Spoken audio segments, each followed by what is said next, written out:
말씀은 사무엘상 25장 12절에서 22절까지의 말씀입니다. 사무엘상 25장 12절에서 22절입니다.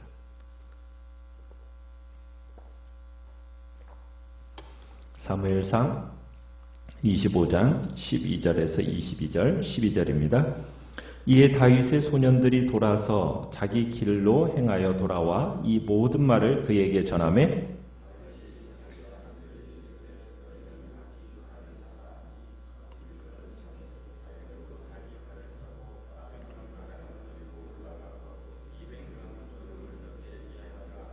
하인들 가운데 하나가 나발의 아내 아비가일에게 말하여 이르되 다윗이 우리 주인에게 문안하러 광야에서 전령들을 보냈거늘 주인이 그들을 모욕하였나이다.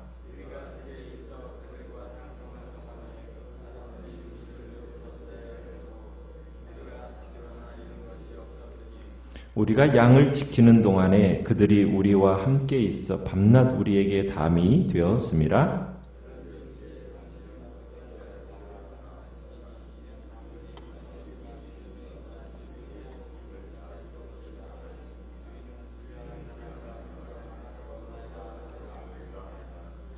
아비가일이 급히 떡 200덩이와 포도주 2가죽 부대와 잡아서 요리한 양 5마리와 볶은 곡식 5세아와 건포도 100송이와 무화과 뭉치 200개를 가져다가 나귀 들에게 싣고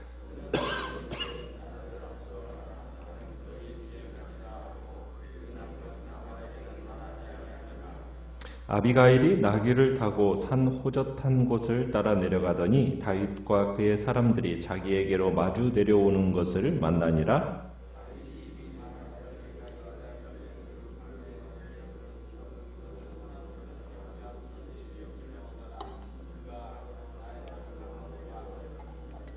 같이 읽습니다. 내가 그에게 속한 모든 남자 가운데 한 사람이라도 아침까지 남겨두면 하나님은 다윗에게 벌을 내리시고 또 내리시기를 원하노라 하였더라. 아멘. 오늘 말씀의 제목은 다윗의 분노라는 제목으로 말씀을 나눕니다. 다윗은 나발에게 이제 음식을 요구했습니다. 양털 깎는 그 시기는 어떻게 보면은 잔치가 벌어지는 그러한 시기였기 때문에 다윗은 사람을 보내서 나발에게 음식을 요구했고 그것은 나름대로 당연한 것이었습니다. 그런데 나발은 이 다윗의 요청을 어떻게 했습니까? 거절했죠. 근데 거절한 정도가 아니라 아예 다윗의 정체성을 부정해버렸습니다. 다윗의 그 모든 고난을 싸잡아서 게으른 도망자요, 돈 뜯어내는 수작으로 평가해버린 겁니다. 이것은 다윗에게 있어서 견딜 수 없는 모욕이었습니다. 나발의 이 답변을 들은 다윗, 무엇을 준비합니까? 다윗의 소년들이 이제 돌아와서 나발의 모든 말을 전하니까 다윗은 지금 분노가 머리 끝까지 치솟아 오랐습니다. 다윗은 이런 모욕을 피로써 갚아주겠나라고 복수를 선언을 합니다. 그래서 다윗은 그의 200명의 부하들에게 공동체의 재산을 지키게 하고 400명의 부하들에게 무장할 것을 명령하고 자기도 칼을 차고 400명에게 출정 명령을 내립니다. 배은망덕하게도 터무니없이 자신을 모욕하고 정말 무례하기 짝이 없는 이 나발이라는 사람은 쳐 죽일 마음으로 지금 다윗이 가는 겁니다. 이제 나발은 이제 위기에 처하게 된 거죠. 나발이 다윗을 모욕했다고 나발의 종이 생각을 하게 됩니다. 그래서 14절에 보면 나발의 하인 중에 한 사람이 나발이 지금 다윗의 부하들을 심히 모욕했다는 사실을 누구에게 알리고 있습니까? 나발의 아내 아비가일에게 알립니다. 그러면서 이 다윗의 부하들이 들에서 양을 지키는 동안에 그 얼마나 우리 자기 자신들을 보호하고 선대했는가를 아비가일에게 보고합니다. 그 하인은 정말 다윗의 부하들이 나발의 목자들과 가축들이 아무런 방어 세력도 없이 들에 있을 때 정말 나발의 목자들과 가축들을 아주 선대하고 보호해줬다라는 것을 증언하고 있는 거예요. 고대 이스라엘의 목축업은 목동들이 몇 달씩 이렇게 들에서 가축들과 함께 지내는 삶을 살았습니다. 그러다 보니까 항상 약탈자들이 있었고 전쟁하는 어떤 나라들의 노략질에 노출되어 있는 것이 바로 이 목동들이고 양떼들이었어요.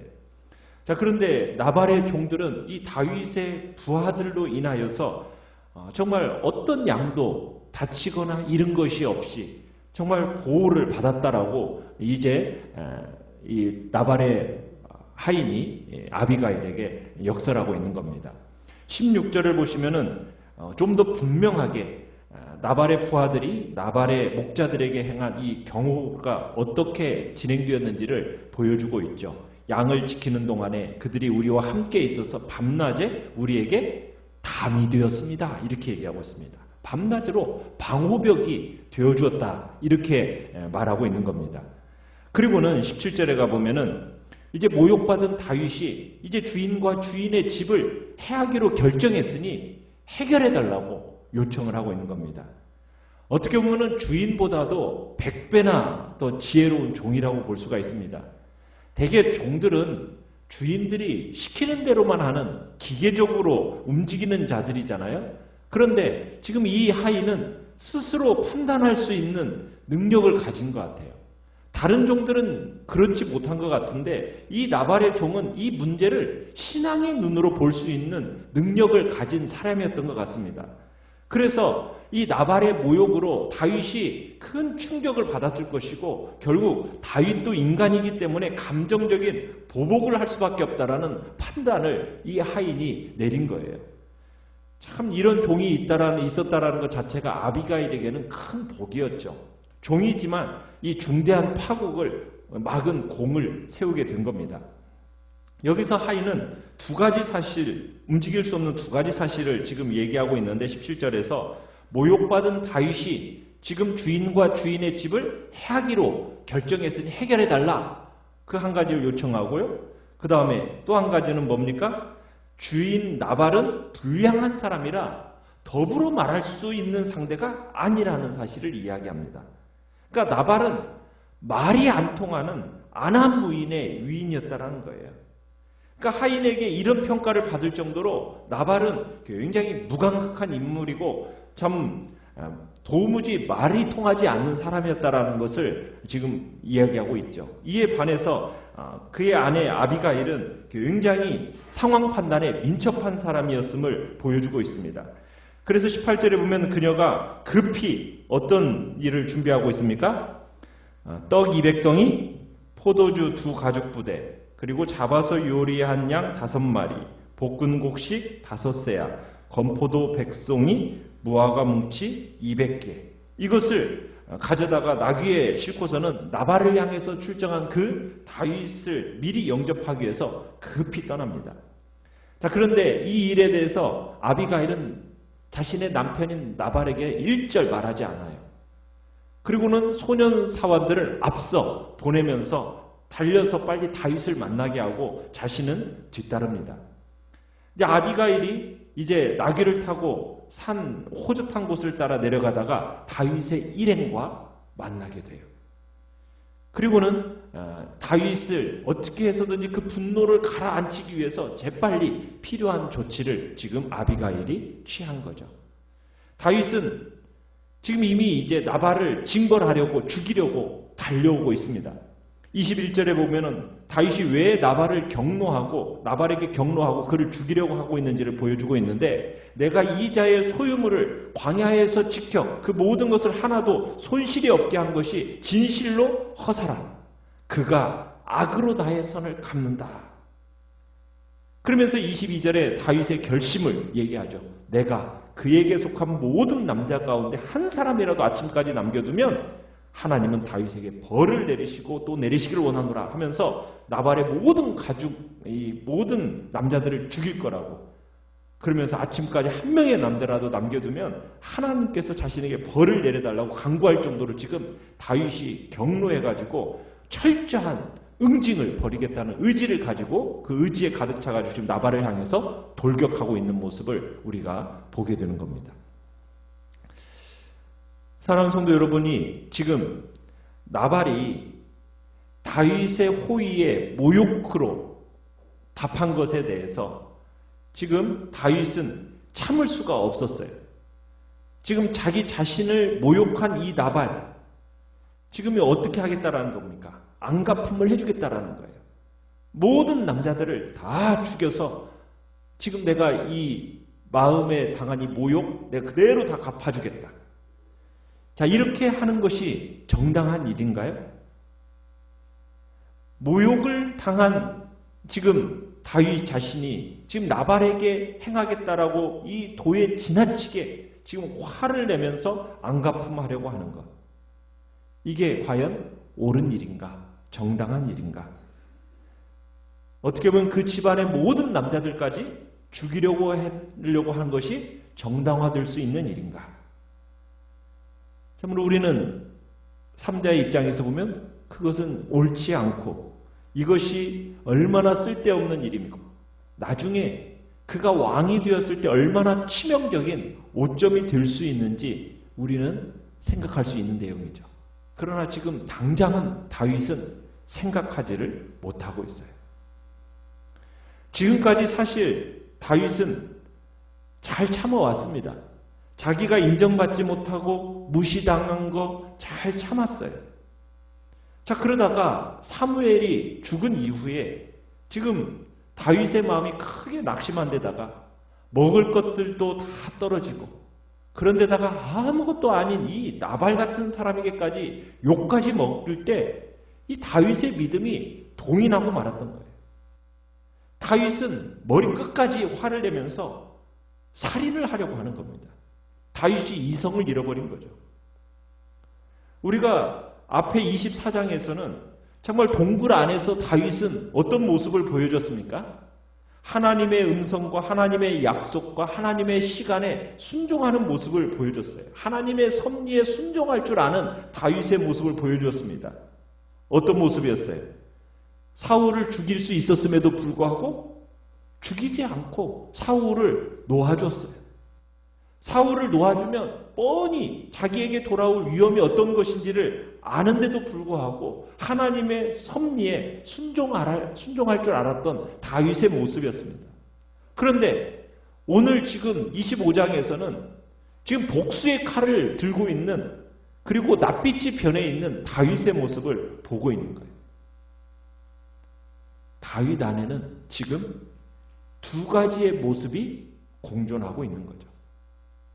그토록 위험천만한 도망길에서 칼 한 번 쓰기를 마다했던 이 다윗이 이제는 칼을 뽑아들고 나발을 처단하겠다고 지금 전쟁을 선언하고 있는 겁니다.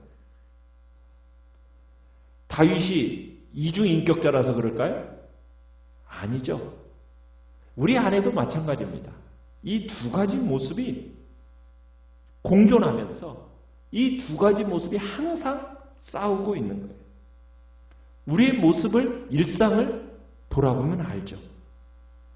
우리가 뭔가 엄청난 것에 무너지는 게 아닙니다. 우리도 모르게 사소한 것에서 무너지는 모습을 우리가 보게 된다는 거예요. 하나님은 지금 다윗이 이스라엘을 다스리기 이전에 자신을 어떻게 다스려야 하는지를 먼저 배우기를 원하셨던 거죠. 어쩌면 하나님은 이런 상황을 허락하셔서 약한 자에게 더욱 쉽게 분출되는 이 다윗의 내면에 숨겨져 있는 분노, 이것을 드러내셨는지도 모릅니다. 다윗은 하나님이 기름 부은 자인 사울에게 복수하는 것은 두려워했지만 지금 나발에게 복수하는 것은 아주 쉽게 생각하고 있는 거예요. 다윗이 그렇게까지 지금 지나치게 분노했던 이유는 뭐예요? 나발의 이 조롱이 다윗의 이 마음의 아킬레스건을 딱 건드렸던 거죠. 하나님의 사람 이 다윗은 자신의 분노를 다스리는 법을 배워야 했던 겁니다. 우리가 이 세상을 살아가면서 많은 사람들을 만나게 돼요. 그러나 그 모든 사람이 우리에게 항상 좋은 사람은 아닙니다. 좋은 사람도 물론 있지만 우리를 화나게 만드는 그런 사람들도 있죠. 우리를 몹시 화나게 만드는 사람들이 있어요. 그러면 우리는 과연 어떤 반응을 보이느냐는 거예요. 오늘 본문의 다윗처럼 내가 그런 사람 바로 잡아주겠노라고 나서는 것은 아닌가. 의로운 분노라는 이름 아래 화를 내는 것을 정당하게 여기면서 우리가 나아가는 건 아닌가. 그런데 그 의분이라기보다는 내 자존심에 상처를 입었기 때문에 보복하겠다라고 벼르는 경우가 많다라는 거죠. 우리 중에 어떤 사람도 이런 모습 면제받을 사람 아무도 없습니다. 우리가 잊지 말아야 하죠. 뭘 잊지 말아야 하냐면 내가 바로 잡아주겠다 이렇게 나서는 순간 우리도 그들과 똑같은 어리석고 악독함에 빠지게 된다는 사실입니다. 우리는 다른 사람이 나의 신앙을 인정하지 않고 발로 짓밟을 때 우리는 너무 분노할 수밖에 없지만 우리는 분노하지 않을 수 있도록 주의해야 돼요. 얼마든지 다른 사람들은 우리의 신앙을 인정하지 않을 수 있거든요. 그런 거 이상하게 생각하면 안 된다는 거예요. 사실 이 나발 같은 사람은 전혀 신경 쓸 대상도 안 된다는 겁니다. 그런데 우리가 침체가 되고 영적으로 때로는 낙심이 되면은 정말 별것도 아닌 사람들에 의해서 상처를 입게 되는 거예요. 그러면서 우리의 마음속에 아직 치유받지 못한 그 상처가 남아있으면 다른 사람의 그 말에 지나치게 민감하게 반응하게 되는 거죠. 우리는 우리의 내면의 분노를 다스릴 줄 아는 그런 하나님의 사람이 되게 해달라고 우리는 기도해야 됩니다. 정말 다윗, 정말 성군이라고 우리가 불리우지만 그에게 있어서도 동일하게 참으로 인간의 그 양면성을 보게 되는데 그 모습이 내 안에도 동일하게 있음을 생각하면서 내면 안에 있는 분노를 다스릴 줄 아는 하나님의 사람으로 참으로 내가 온전히 다시 한번 주님 앞에 세워지고 주님의 뜻을 이뤄나가는 복된 자리에 서게 해달라고 나의 감정과 나의 모든 욕심들은 던져버리고 오직 주의 뜻만을 이뤄가는 복된 자리에 나 자신을 세워가겠다고 이 시간 결단하면서 주님 앞에 기도하며 나가시길 바랍니다. 말씀을 생각합니다.